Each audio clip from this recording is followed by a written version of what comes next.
Well, there you are. Again. Charlie Greer podcast. I do this every day today. So my St. Louis years, 1998 to 1994 to 1998. Before we do, please like, share, and subscribe. If you want to support the channel, which you do, the information's in the description for Cash App and Zelle. Let's do this. So I'm wearing one of my Christmas presents. You see that? From Mama Beers, Scotty Beers' mom. Thank you, Mama Beers. Great Christmas this year. And yeah, St. Louis years, 94 to 98. Hey, so my grandfather had a big antique store. If he was first in the Central West End, by the time I got there in 94, we were in Dutchtown on Merrimack. That area has turned really bad. Pardon me, it's rough. But back then he was kind of popping off. I had little stores around, this, that, and that. Still rough, but not like, Escape from New York kind of thing. But I moved there.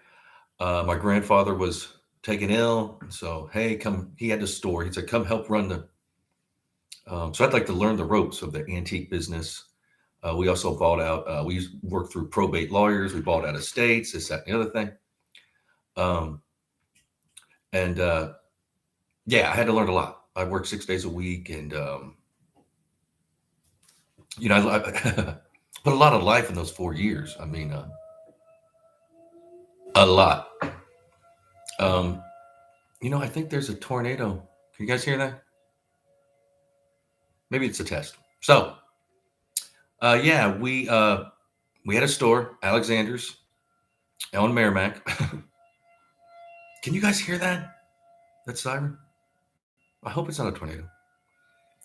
Um, but yeah, we again, I had to work 6 days a week. I was still in Love Engineer, my band, and we had obligations to fulfill. Like by then, we had a booking agent out of Chicago, and our management, whatever you want to call them. And I was gonna quit the band. So if you can, I apologize.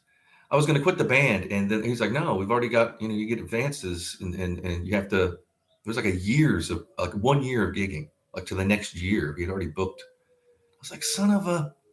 So it's actually harder because I had to drive from St. Louis to Champaign Urbana, hit the band house, do the unload or the load out from the house, throw it in the van or vans. We had van, and then head to where we were going, load in again, sound check, throw some food in your gullet and have some beers, and then do the gig, then load out and go back and load into the house, and then drive back to St. Louis. I usually wait until the next day.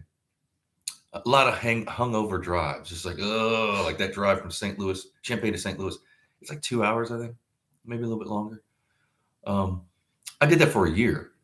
Uh, I tried to get out of it, but yeah, I was running the store, so I had to learn a lot about like probate law and estate sales, and we had accountants and just lawyers, and um, just running the store. Again, working 6 days a week for your family.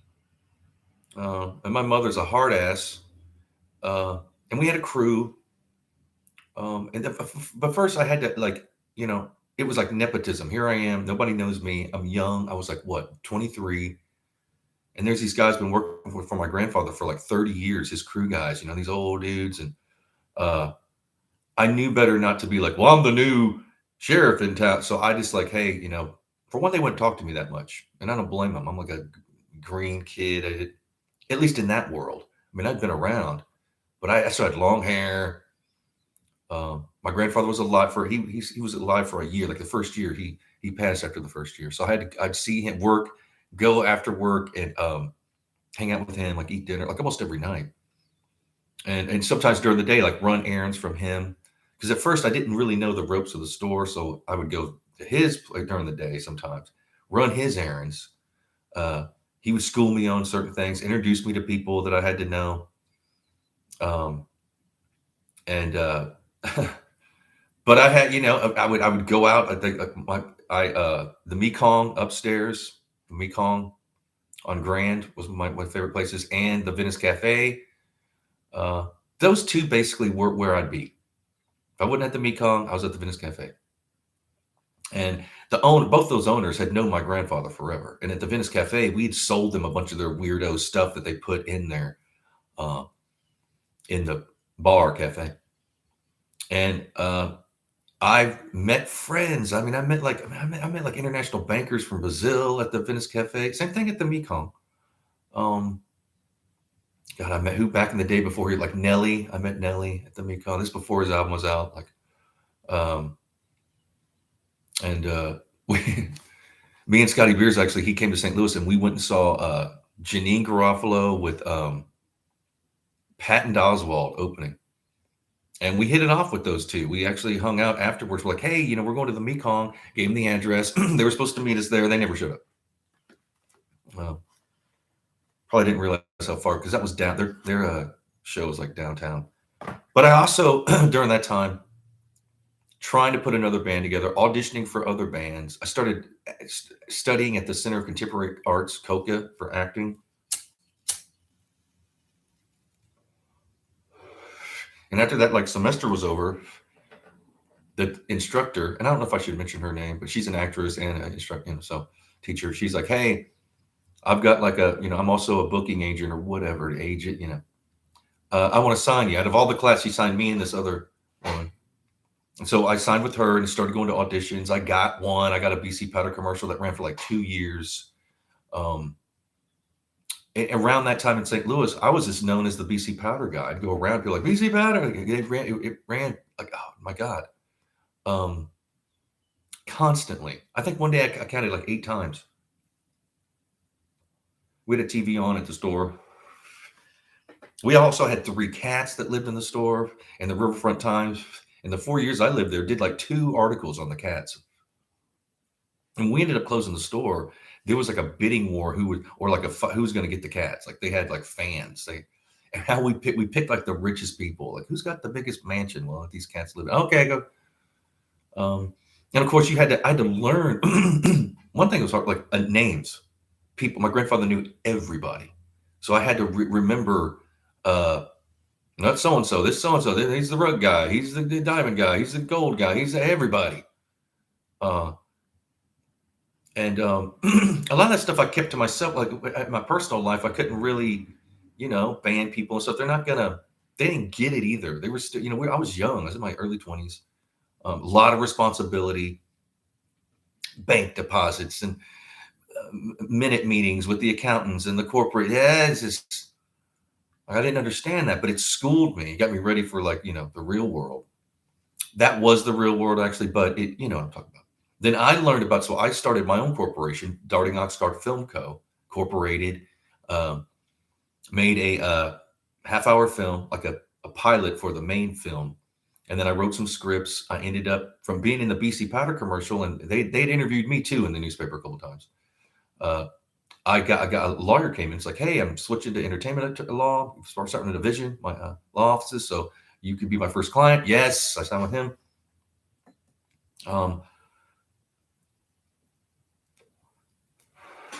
And also some of these lawyers and people,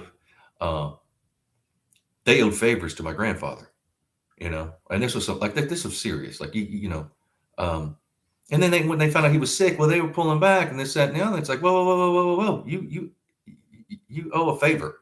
And we're talking about like, this is, again, serious. You don't break a favor, especially in this world he was in. He helped you. You're where you at because of him. You need to repay these favors. Oh, yeah. Then years after he died, I remember I met one of them downtown, nice corporate office, and he sat there behind his desk. He's like, yeah, he's dead. I ain't going to do it. I know I should, but what's good? And I was like, man, it ain't good. But you're going to find out. And I don't even know what happened to that. Again, it's like mostly business. It had nothing with violence. It's just like you're cut off from the stream. That's the whole thing. You're all juiced in. You're connected. It's like, dude, like a board. You break that favor. Well, you're not around.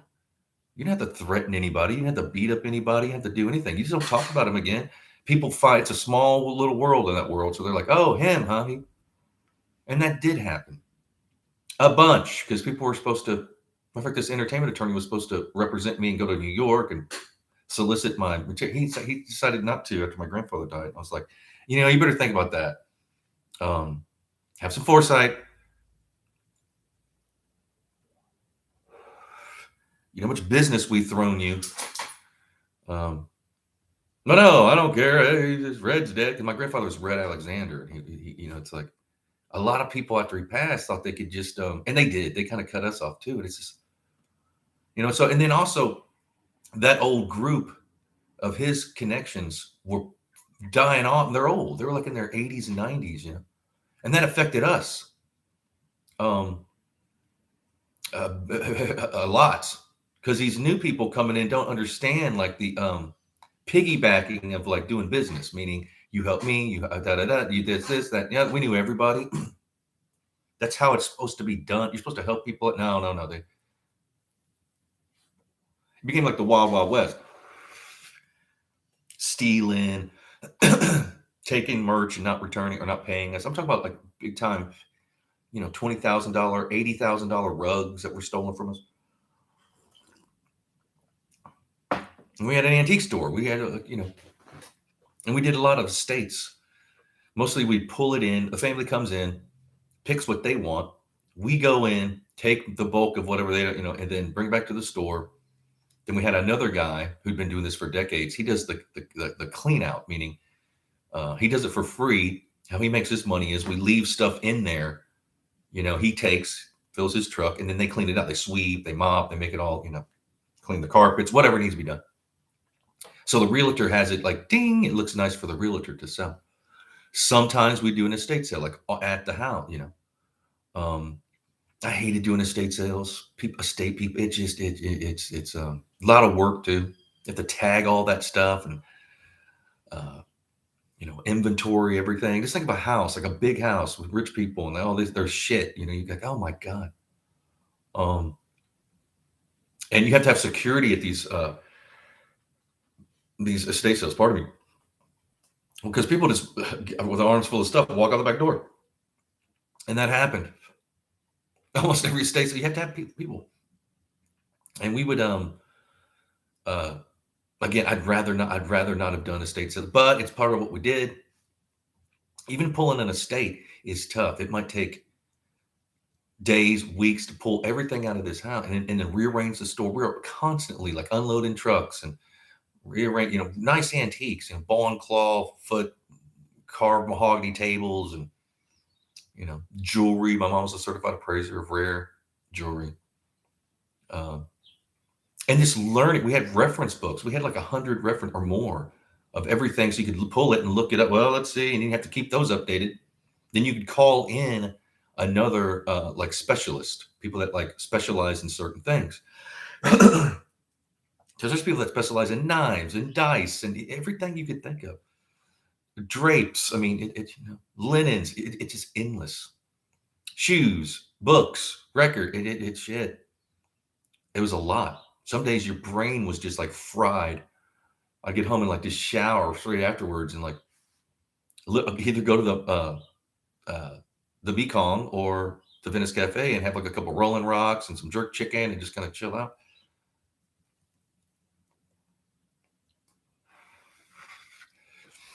But I started auditioning for a lot of stuff. I only got the one commercial. And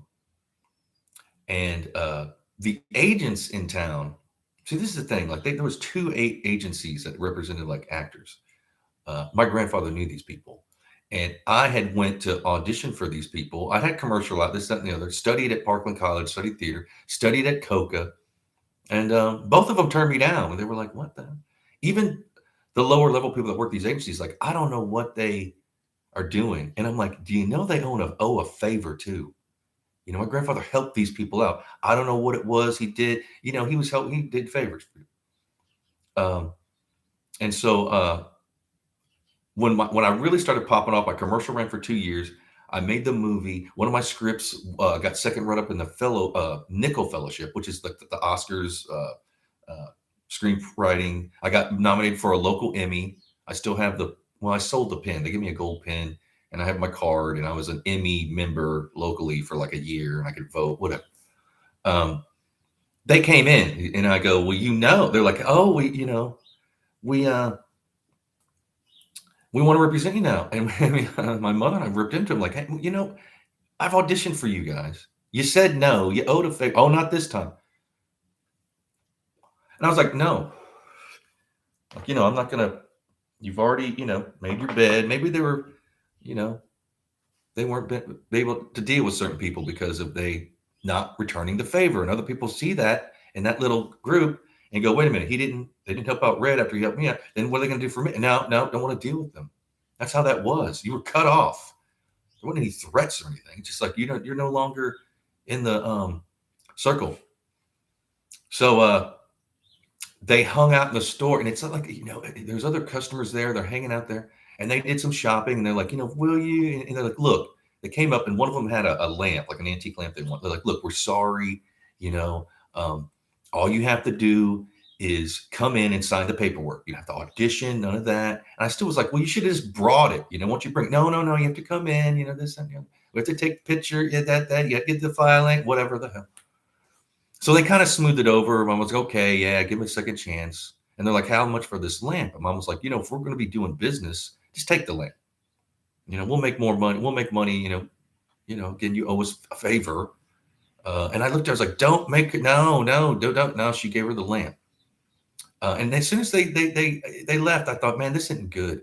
This is like a setup or something. Sure enough, the next day when I went in, I saw her in the lobby, like, hey, how you doing? And she walked right past me, screaming at the other people, these, receptionists in the lobby, made me, the receptionist, like, we're sorry, you have to wait maybe wait for like an hour. I almost left.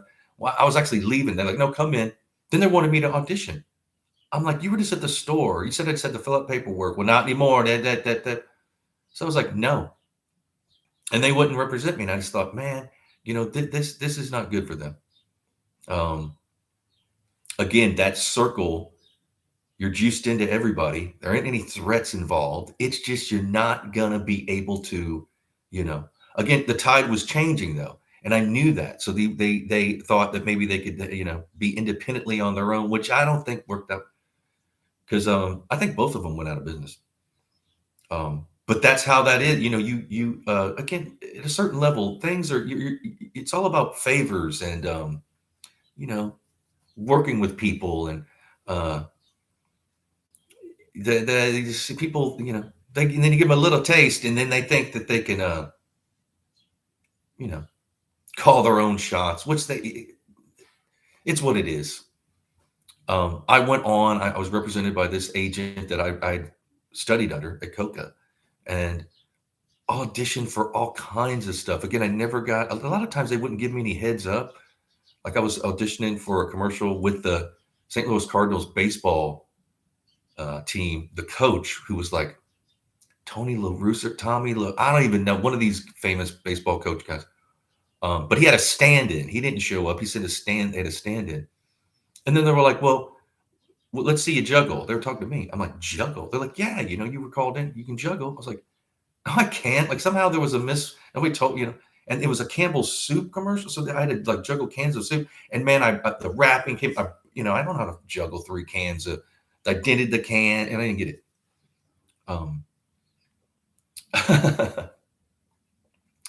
I auditioned for like movies and stuff. I just wasn't getting them. Granted, I'd ace some, besides the juggling. Most of them I'd ace, but there's a lot of nepotism and cronyism and favoritism. And you get to know these other actors in town. And some of these people went on to do bigger and better things. When I used to hang out at the Venice Cafe, James Gunn, who's now a big Hollywood director, producer, whoever. Well, I knew James back in like, 94, 90. Him and his brother used to perform at the Venice Cafe. And James was actually going to help me out on my film walk-ins. And somehow it just didn't work out. I don't know what happened there, but they knew my family. They knew my grandfather. They And then you see James Gunn come up. You're just like, what the hell did he have to? Oh, okay. He took the oath. You know, um, but yeah, I was, believe it or not, I was doing a lot better than James Gunn. Now he's a shit. But that's not a good, he's not, he's, yeah, you think that yeah, well, he's told what to do. No matter how much money you have and this, that, and the other, he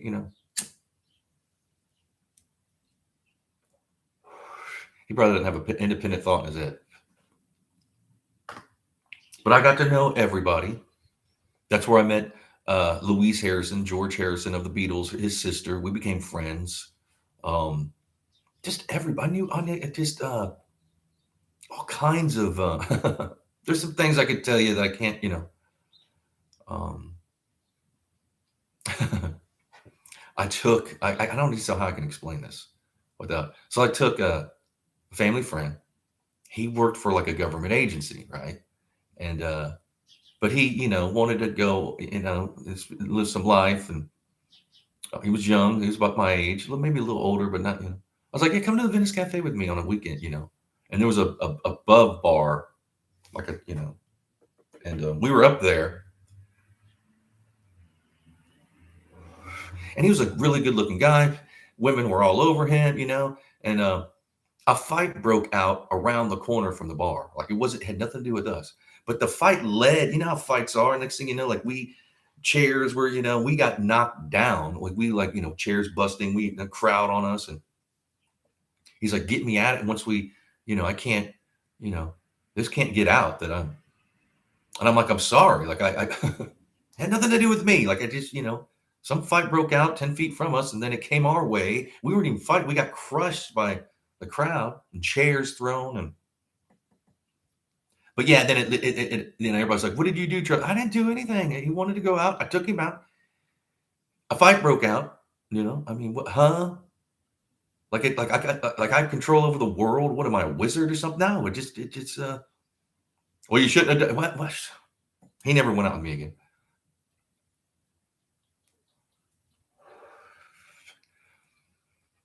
Yeah, and you get like this reputation of, well, for one, I already had my grandfather's reputation kind of was, oh, and everybody called me Charlie Alexander because my grandfather, my mom's maiden name is Alexander. My father's name was Greer. So when she got married, she changed it into Greer. So I just did fine. I didn't want to explain this. Okay. Yeah. Um, and I was expected to be, um, represent my family, and I had to learn to, because I wasn't, again, I was in band mode, and I wasn't used to see these business people, corporate lawyers, accountants, this, that, and the other thing. Um, they're cunning and slick.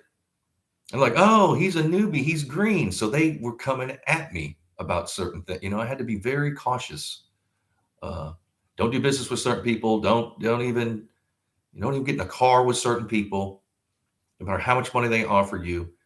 Don't do it. And I never did. Because I knew better. I knew that, that there's certain things I don't want to get involved with. I'm not talking about illegal shit. I'm just talking about like more like grifting. Don't get any business dealings with people, and don't go. At the time I had some pull and a little bit of money, and they were like, "Don't," because there was a time where I could have bought into a bar. Don't do that. There was and they were right. At the time, I was like, I'd love to own a bar, and then we could buy them out. And no, just so I did. I did what I was told. That's another thing people don't admit. You do as you're told. I didn't and have never experienced that world yet. And honestly, to this day, I haven't had that kind of like experiences. But I had to learn fast. You have to be like, "Hey, you can't." And people did try to rob us, and I had people pulling guns on me, and this, that, and the other. I had to put a buzzer. You had to be buzzed in the store. The neighborhood was going downhill. Like I say, it's rough now. I don't even know if you can live in that neighborhood. And last time I was talking about, and called some people, they said there was some shit went down in that neighborhood. Like, it's not good. It's sad too. Dutchtown was like a little cool little area. When we moved there, my grandfather moved there in the 70s. He'd been in the Central West End.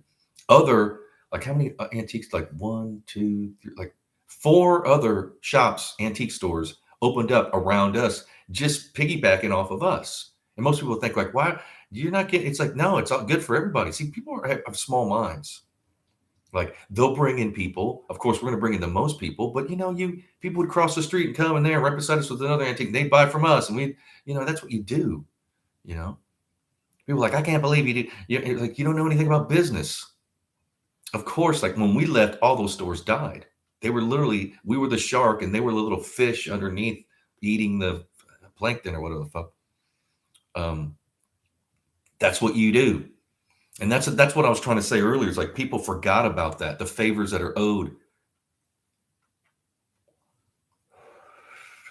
Like that lawyer, like I like relishing in the fact, like and he told me, I owe Red favors. If he was alive, I couldn't do this, but I'm not going to do this. And it was strange because I didn't really know that guy that well. I mean, when I met him with my grandfather, he was all nice. Yeah. Anytime you need a favor, because my granddad said, you owe me a favor. Now you're doing this entertainment shit. My grandson's in entertainment. You got to rep him. That's oh, of course. But I wasn't ready yet. So when I was ready, by the time my grandfather died, he wouldn't do it, even though I was popping off. And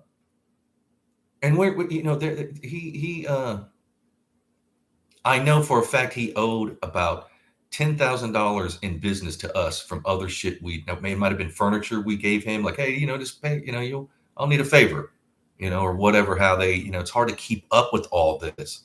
We had books written down and had like kind of who owes what's it, where there, but a lot of it's just verbal. Like a lot of stuff you don't want to write down. So but it schooled me and it opened my eyes to how the real world operates. So when I went to LA, I knew exactly what was going on when other people didn't know I'd pick up on certain things and I'd be with my friend and I was like, no, we need to leave. Why? What are you talking about? Like, can't you get now?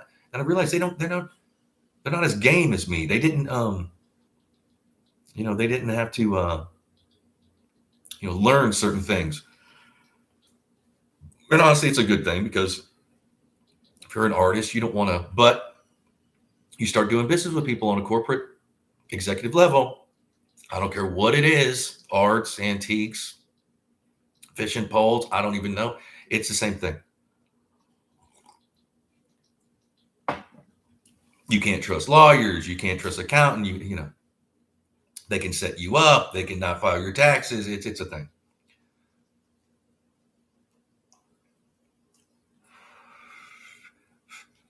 But a great time. I stuffed so much living in that 4 years from 94 to 98, just condensed, packed, learning experiences.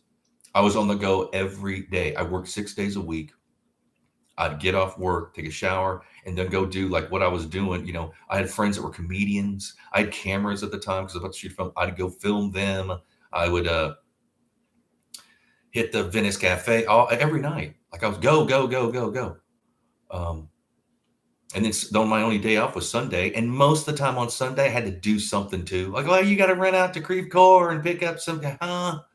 You kidding me? I've been working all the way. Okay, fine.